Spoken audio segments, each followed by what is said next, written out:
Just roll it, because I was already talking. It's fine. We're rolling with it.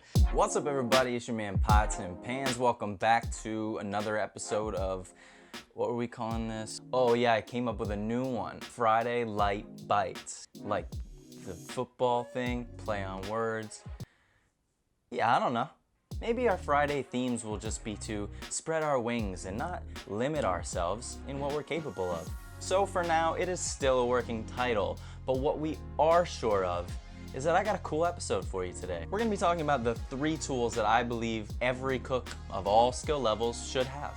Whether you're a beginner cook or a advanced cook, or you're a tool yourself, stay tuned.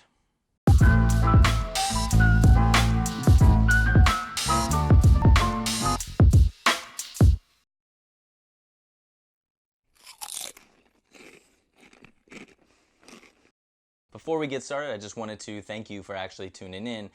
This is about the 4th episode, I believe, and if you haven't seen the other ones, go ahead and watch them. I'll link them below, or you can use your brain to find them on YouTube, because you're not an infant. The entire purpose of these smaller episodes is to simply not waste your time, so I'm not gonna do that anymore. Let's get into the first tool that you need.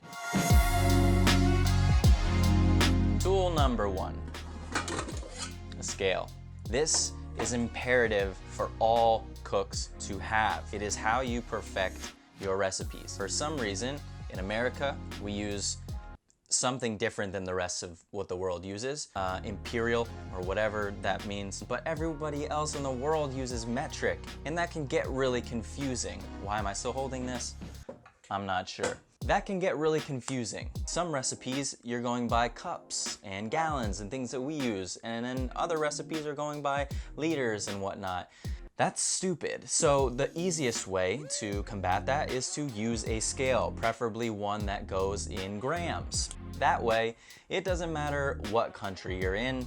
An apple that weighs 50 grams is gonna weigh 50 grams somewhere else, unless there's a gravity thing going on, or maybe at a different elevation. Ultimately, it's gonna be basically the same. If you would be working in a fine dining restaurant, or you would go out and purchase a book from someone who is a fine dining chef, maybe like a Thomas Keller, you will find that the recipes in the book are all in grams. It's just way easier to convert, and also, perhaps my favorite reason for using a gram scale is that you can multiply and divide way easier by just using sheer grams. If you're looking at a recipe that serves 8, but it's only you and your special someone, who the fuck wants to divide 5/8 of a cup? In fact, it's 2019. Why are we still using fractions? Let's take liquids, for example. Some recipes will measure liquids in volume, and some will use cups or something else. If you use a gram scale, 50 grams of water is also 50 grams of water. Moving on. The second tool that I believe every cook should have is a skizzer. This is a Joyce Chen. It is smaller, it's for refinement, it's majorly sharp. Majorly sharp? It's Major League Sharp.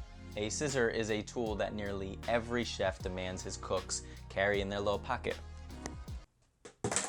which I don't have right now. If I was wearing a chef coat, I would have a pocket and I would carry that. It is very easy to pull out a scissor when you don't necessarily need to prep a lot of things and you don't want to make shit dirty, like me. I mean, the only thing I like doing less than fractions are the dishes. So for instance, if I'm just gonna roast these Brussels sprouts whole, I'll A, cut open the bag, one use of the scissor.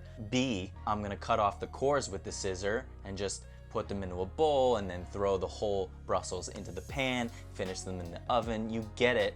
You don't need to break out a cutting board for that. There are a ton of uses that you can find for a scissor, including cutting tape when you're labeling things. This is a very strong thing that is mandatory in high-end kitchens, is cutting the tape. If you rip it, you look like an asshole. No one likes you. Bye-bye.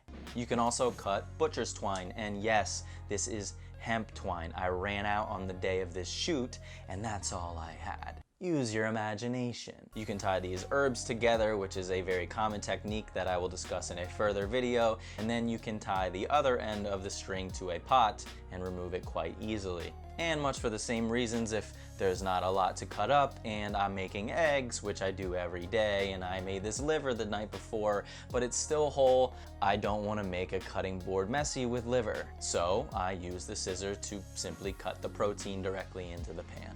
I like these scissors because they are kind of scissors of refinement. They are tiny, they're sharp, they allow you to get in there and be accurate. I like to use them to cut herbs if I don't want to make my knife dirty. And additionally, they're relatively cheap. I think these were like $20, $25. I'll include a link of these Joyce Chens below. And they also look really cool. I mean, essentially just let your imagination go. Anything that can be cut can probably be cut with a scissor. Berries or cherry tomatoes, you can peel and devein shrimp or even get through the shells on a soft shell crab. Anything more heavy duty like cutting through bones or chicken backs, breaking down poultry, you can get heavier duty options, but I generally like to stick with these. Now the third and final tool that I think every cook should have in their tool arsenal is a bench scraper. You see these a lot in bakeries because when dough is sticky and you are working it on a bench, it's nice to scrape it up. Makes it very simple. They're plastic, they're cheap, they're flexible. You can use these when you're making pasta or when you're doing gnocchis. My gnocchis.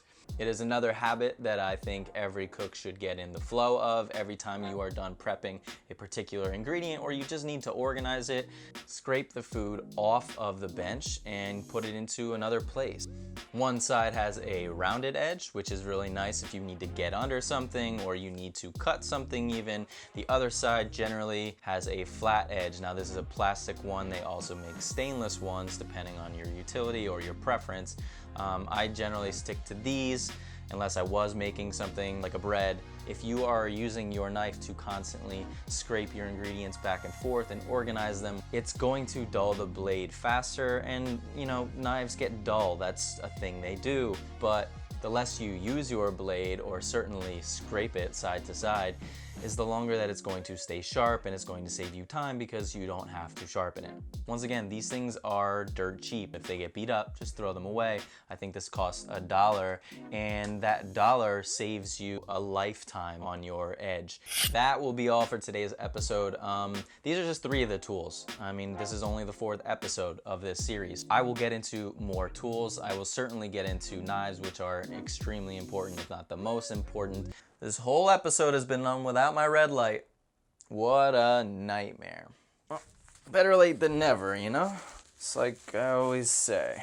Once again, thank you guys so much for watching. If you enjoyed this video, please subscribe, like, comment, share it with someone who might like it too. And if you haven't watched the other videos, what are you waiting for? Subscribe to the podcast, let me know what you think, and until next time, I honestly don't know how to end these videos. It makes me fucking nervous. It's hotter than 1,000 suns in the kitchen. I gotta get the fuck out of here. I can't even talk. All right, see you later. Chef out. Peace and love. I missed it this time. Damn it, we'll work on that.